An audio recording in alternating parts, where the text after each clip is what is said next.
How are you? You're Cassie. Oh, for some reason I thought you were a male, which I'm just delighted that you're a female.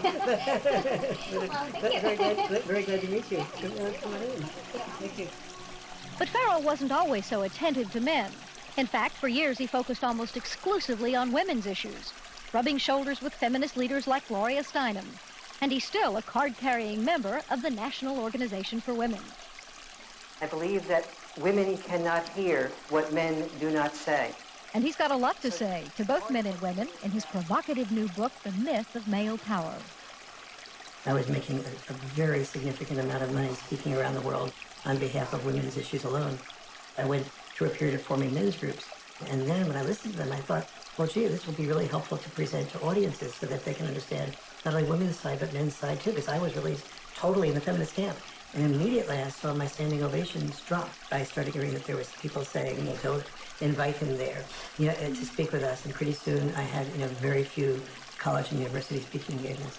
How did you originally get involved with feminism? Where did that all begin? I was doing my doctorate in political science at NYU in the late 60s, and the women's movement surfaced.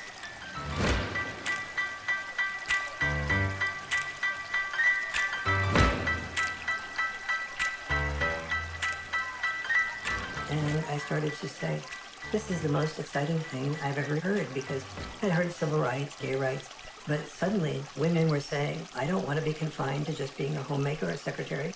And so it's like, why shouldn't women be encouraged to do everything they possibly can do? And at that point in time, I saw a lot of women marrying men that they weren't completely in love with, but the man earned a fair amount. And so I thought, that's just a form of prostitution extended over a lifetime. How depressed that must make a woman. And it's not going to be good for a man either. He never knows whether he's loved for who he is or loved for what he has. And he's afraid to give up producing because he's afraid to lose love. And so women who were successful to me appeared to be women who would free men from having to be all, wrapped up in just being the only breadwinner and supporting 1, 2, 3, 4, 5 people, which, it's one thing to support yourself. When you're supporting 5 people, you don't have the freedom to question your boss because you're supporting 5 people. The first issue of feminism was to say, just because I'm a woman, maybe I don't want to spend my life raising children. Don't force me into that role against my will. So they looked at men and said, well, you're not forced to raise children. You don't have any issue. But for men, the traditional sex role was not raising children. For us, the traditional sex role was to be a provider, a protector, and to initiate relationships. Each of us has traditional sex roles. Don't force us to carry out those traditional sex roles. We have the same rules set up for men that they've always lived by, that you need to protect and provide at any cost. But we've changed everything where it concerns women. They now have access to everything men have always had access to education, to work, to whatever they want to do, but they're not the ones driving the semis, and they're not the ones in the coal mines. You don't hear the National Organization for Women complaining that there is just not enough female ditch diggers. It is still men carrying the lion's share for what it takes to operate and maintain this society. And it is still the expectation that if somebody's going to go down with the ship, it's going to be men.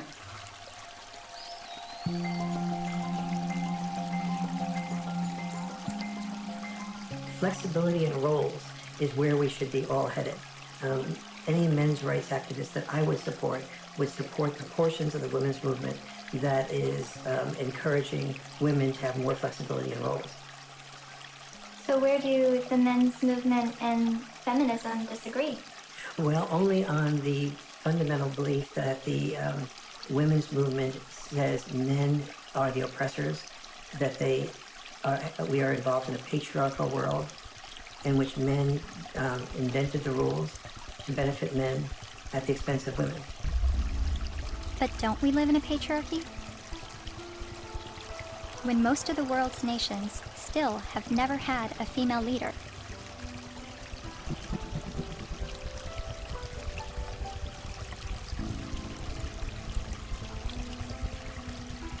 And less than 5% of CEOs of Fortune 500 companies are women.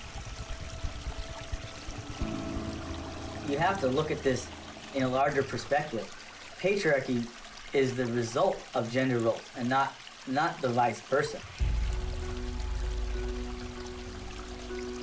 Traditionally, women's power and responsibility has been in the reproductive sphere, while men's power and responsibility was in the productive sphere. You know, you have to reproduce to continue the species, and you have to produce to feed people so that they can reproduce. So, you know, it's like they work together.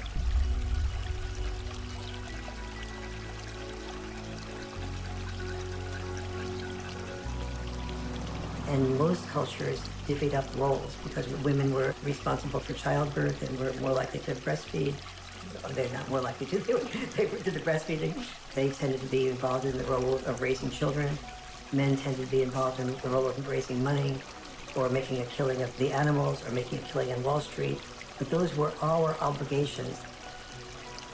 So that's why industry was male-dominated and government was male-dominated, because that was our job. And so what we call patriarchy is men giving into the expected roles that they're supposed to give into, and many of those roles are very harmful. Working exceptionally long hours, difficult hours, dangerous jobs, getting killed on the job. Even politics, a lot of people describe as masochism. Imagine what it takes to be a successful politician. Imagine how much of your personal life that you give up, how much you work, how much privacy that you sacrifice, how much freedom in your day-to-day life that goes out the window. There are more men willing to do those things than there are women. But also, just because men are the ones, for instance, writing the laws in general, doesn't mean that the laws are protecting men. You hear about patriarchy, right? All the evils of the world's from patriarchy, but we're the ones dying. You know, and we die for you guys. You know, to protect our families, our friends. In every society that's ever existed, women have had privilege and protection that men did not. For example, we never hear about how men were excluded from the Forced Labor Convention of 1930 for years. The Forced Labor Convention was an international treaty that banned slavery and forced servitude, but it made an exception for able-bodied males ages 18 to 45. Eventually, they got rid of that, but there was still an exemption for prisoners and military, which is 90% male. Stop pretending that you're oppressed and men are your oppressors. It's a lie, and it's a hurtful lie, and it's a hateful lie, and it's wrong.